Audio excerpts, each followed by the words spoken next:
Todavía recuerdo el día exacto en que todo se derrumbó.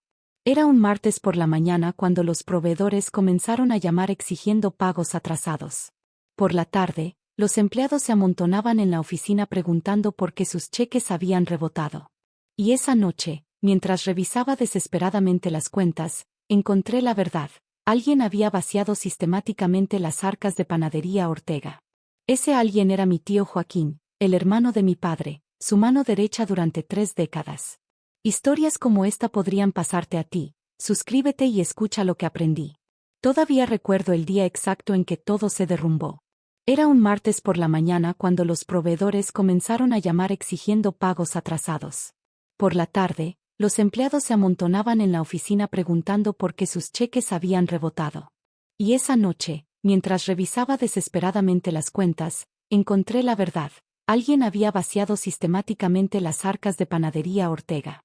Ese alguien era mi tío Joaquín, el hermano de mi padre, su mano derecha durante 3 décadas. Mi nombre es Elena Ortega y soy la 4ª generación de panaderos en mi familia. Nuestra historia comenzó con mi bisabuelo Antonio, quien llegó a San Luis Potosí desde España en 1923 con nada más que las recetas de pan que había aprendido en su pueblo natal. Abrió una pequeña panadería en el centro histórico y, poco a poco, Pan Ortega se convirtió en una institución en la ciudad. Mi abuelo expandió el negocio a 3 sucursales, mi padre lo transformó en una empresa que distribuía a restaurantes y hoteles en todo el estado, y yo, con mi título en Administración de Empresas, tenía planes de llevar nuestros productos a nivel nacional.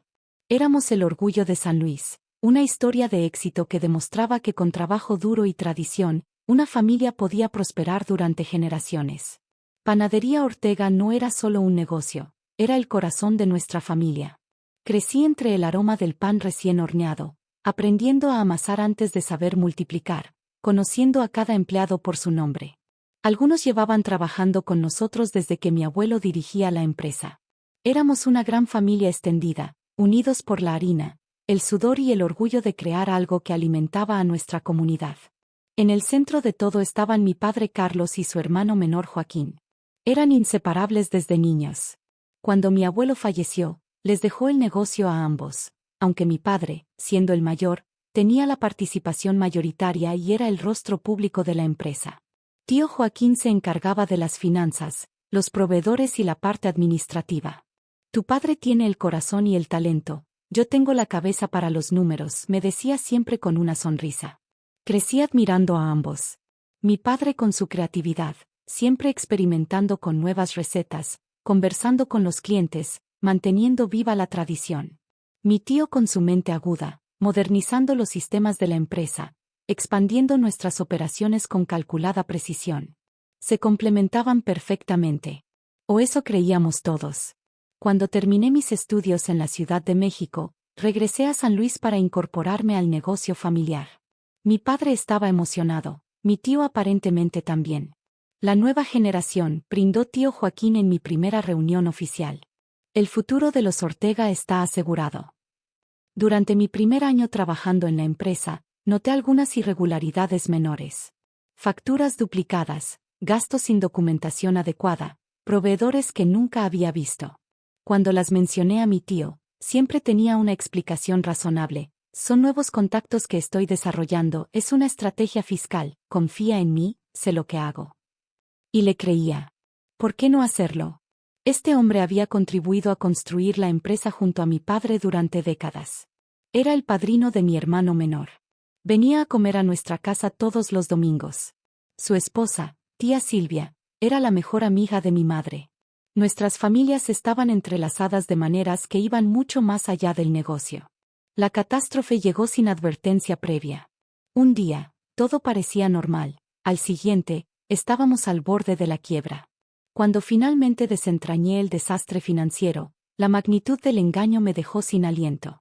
Durante al menos 5 años, tío Joaquín había estado desviando dinero de la empresa a cuentas personales en Panamá y Estados Unidos. Había falsificado la firma de mi padre en documentos, había creado proveedores fantasma, había manipulado los libros contables con una precisión que revelaba que esto no era un impulso, sino un plan meticulosamente ejecutado durante años. Pero el golpe final, el que realmente nos destruyó, fue descubrir que había vendido nuestras recetas familiares, aquellas que mi bisabuelo había traído de España, que habían sido perfeccionadas a lo largo de generaciones, a Panaderías Modernas, una cadena nacional que estaba expandiéndose agresivamente. No solo habían pagado una fortuna por nuestros secretos de familia, sino que ahora planeaban abrir una mega planta de producción en San Luis, que esencialmente nos sacaría del mercado. Cuando confrontamos a mi tío, mi padre, mi hermano y yo, su reacción fue lo que más me sorprendió. No hubo negación, ni siquiera vergüenza. Solo una fría calma, como si hubiera ensayado este momento durante años. Los tiempos están cambiando, Carlos, le dijo a mi padre. Las panaderías familiares como la nuestra tienen los días contados. Me aseguré mi futuro, y les he estado ofreciendo el mismo trato a ti y a tus hijos durante años, pero eres demasiado terco para escuchar. Mi padre, un hombre que nunca había levantado la voz en su vida, explotó de una manera que nunca olvidaré. Traicionaste a nuestra familia, a nuestros padres, a todos los que confiaron en ti. Los negocios no se tratan de familia ni de confianza, respondió mi tío fríamente. Se trata de supervivencia. Tú nunca lo entendiste. Se fue esa misma tarde. Tía Silvia lo siguió, devastada pero leal. Más tarde supimos que tenían todo preparado, una nueva casa en Monterrey, nuevas identidades financieras, un futuro cuidadosamente planificado lejos de la ruina que había dejado atrás. Los días que siguieron fueron un torbellino de abogados, contadores, acreedores y periodistas locales hambrientos de un escándalo. La noticia se propagó rápidamente. Traición destroza a histórica panadería potosina, hermano contra hermano, el fin de una dinastía culinaria. Intentamos mantener el negocio a flote. Vendimos propiedades, hipotecamos la casa familiar, yo sacrifiqué mis ahorros personales. Pero el daño era demasiado profundo. No solo estábamos enfrentando una crisis financiera, estábamos luchando contra un competidor que ahora tenía nuestras propias recetas, nuestros secretos de familia, y los recursos para producirlos a una escala con la que nunca podríamos competir. Lo peor fue ver a mi padre marchitarse. Este hombre que se había levantado a las 4 de la mañana cada día durante 40 años, que conocía el nombre de cada cliente regular, que se enorgullecía de continuar el legado de su padre y su abuelo, simplemente perdió la voluntad de luchar. ¿Cómo no me di cuenta?, se preguntaba una y otra vez. Compartimos todo desde niños. ¿Cómo pudo hacernos esto? No había respuesta satisfactoria. La traición de mi tío iba más allá de lo financiero. Había quebrado algo fundamental en nuestra familia, en nuestra comprensión del mundo. 6 meses después del descubrimiento del fraude, tuvimos que cerrar definitivamente Panadería Ortega.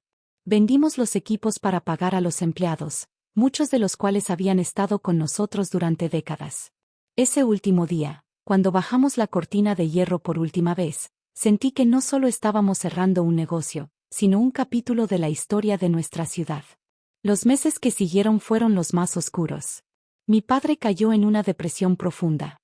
Mi madre intentaba mantener a la familia unida, pero el golpe había sido devastador para todos.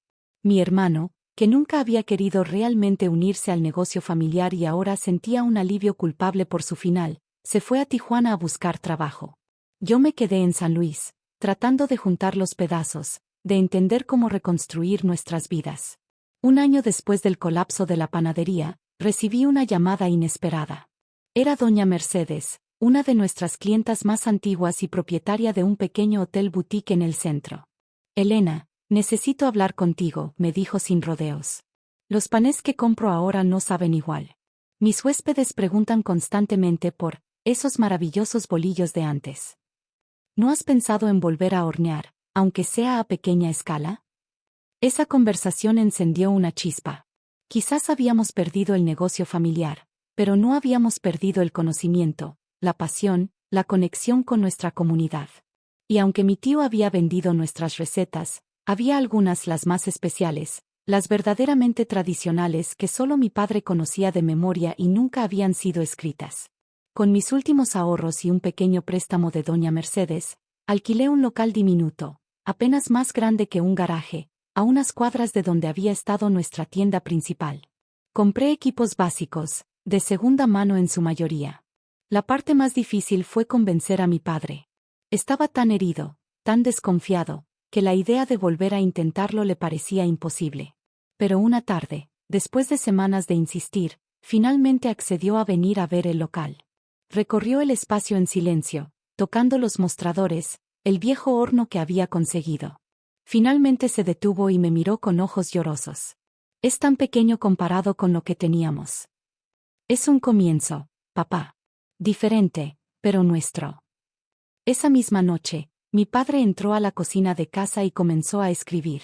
Durante horas, con una concentración que no le había visto en más de un año, anotó de memoria todas las recetas que recordaba, con cada detalle, cada truco, cada secreto que había aprendido de su padre y su abuelo. Esta vez, me dijo, entregándome el cuaderno al amanecer, guardaremos esto donde nadie más que tú y yo podamos acceder. Abrimos amasijo, deliberadamente evitamos usar el apellido Ortega para no generar confusiones o problemas legales 3 meses después. Era un concepto diferente, una panadería pequeña, casi artesanal, centrada en calidad sobre cantidad. Solo producíamos ciertas variedades, en cantidades limitadas. Cuando se acababa, se acababa. Al principio llegaron por curiosidad. Los potosinos habían seguido el drama de nuestra familia en las noticias locales, y muchos querían ver qué estábamos haciendo. Pero pronto comenzaron a venir por el pan mismo. A pesar de nuestro nuevo nombre, la gente sabía quiénes éramos, y el boca a boca hizo el resto. Esto sabe como el verdadero pan Ortega, decían. Esto es lo que extrañábamos. Mientras tanto, Panaderías Modernas abrió su gran planta en las afueras de la ciudad. Comenzaron a distribuir auténtico pan potosino a todos los supermercados del estado. El pan se veía similar al nuestro, pero cualquiera que hubiera probado el original podía notar la diferencia. Estaban usando las recetas, sí, pero sin el conocimiento, la pasión y los pequeños detalles que hacían que nuestro pan fuera especial.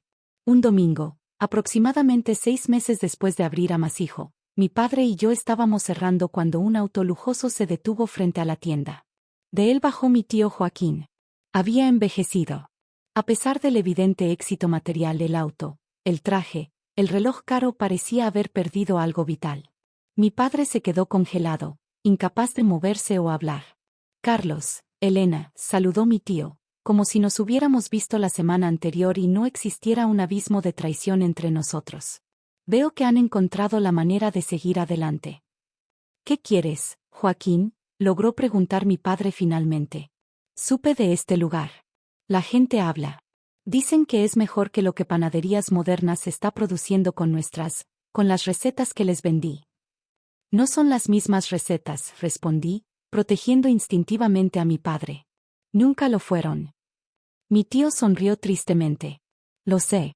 Siempre sospeché que Carlos guardaba algunos secretos incluso de mí.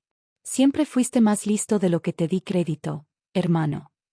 Hubo un silencio incómodo. ¿Qué se dice al hombre que destruyó tu vida?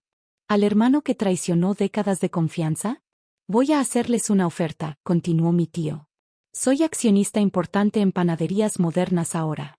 Puedo facilitarles un contrato como consultores, usar este local como laboratorio de desarrollo para nuevas recetas. Pagarían bien, muy bien. Mi padre, que había permanecido en silencio, finalmente habló. Su voz era tranquila pero firme. ¿Sabes cuál fue siempre la diferencia entre tú y yo, Joaquín? Tú veías la panadería como un negocio. Yo la veía como una forma de vida. Tú querías ganar dinero. Yo quería honrar a nuestro padre, a nuestro abuelo. Hacer algo que importara. Y mira dónde estás ahora, respondió mi tío, un destello de la vieja amargura apareciendo en su rostro. En un local diminuto, empezando desde cero a tu edad. Sí, asintió mi padre, y por primera vez en más de un año, lo vi sonreír genuinamente. Empezando de nuevo, pero con mi integridad intacta. Con mi hija a mi lado. Con clientes que valoran lo que hacemos. Te enseñamos todo lo que sabíamos, compartimos todo contigo, y aún así no aprendiste lo más importante, el pan es más que harina y agua. Es conexión, es comunidad, es historia. Mi tío pareció descolocado por un momento, como si no hubiera esperado esta respuesta. Finalmente, simplemente asintió, dejó una tarjeta sobre el mostrador y se marchó. Nunca usamos esa tarjeta. Nunca contactamos a Panaderías Modernas. Y aunque nunca recuperamos el imperio que una vez fue Pan Ortega, encontramos algo quizás más valioso en nuestro pequeño amasijo, un propósito renovado, una conexión más auténtica con nuestros clientes, una apreciación más profunda por el oficio mismo. Han pasado 5 años desde entonces. Ahora tenemos 3 pequeñas sucursales en diferentes barrios de San Luis. Mi hermano regresó de Tijuana y se unió al negocio, aportando ideas frescas sobre marketing y presencia digital. Mi madre maneja la parte administrativa con una precisión y honestidad que restauró nuestra confianza en la posibilidad de un negocio familiar saludable. Y mi padre volvió a ser el maestro panadero que siempre fue, enseñando a una nueva generación los secretos de un oficio centenario. Cuando lo veo amasando, con harina hasta los codos, explicando pacientemente a los aprendices cómo sentir el punto exacto de la masa, sé que hemos encontrado nuestro camino de regreso. No al lugar donde estábamos, sino a uno nuevo, quizás mejor en muchos sentidos.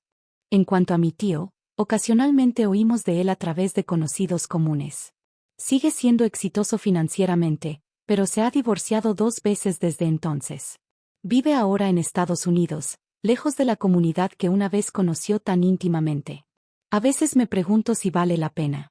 Si todas las cuentas bancarias del mundo pueden compensar la pérdida de la familia, de la confianza, del sentido de pertenencia. Lo que aprendí de esta dolorosa experiencia es que los negocios familiares son un equilibrio delicado entre relaciones personales e intereses comerciales. Que la confianza, una vez rota, es casi imposible de restaurar.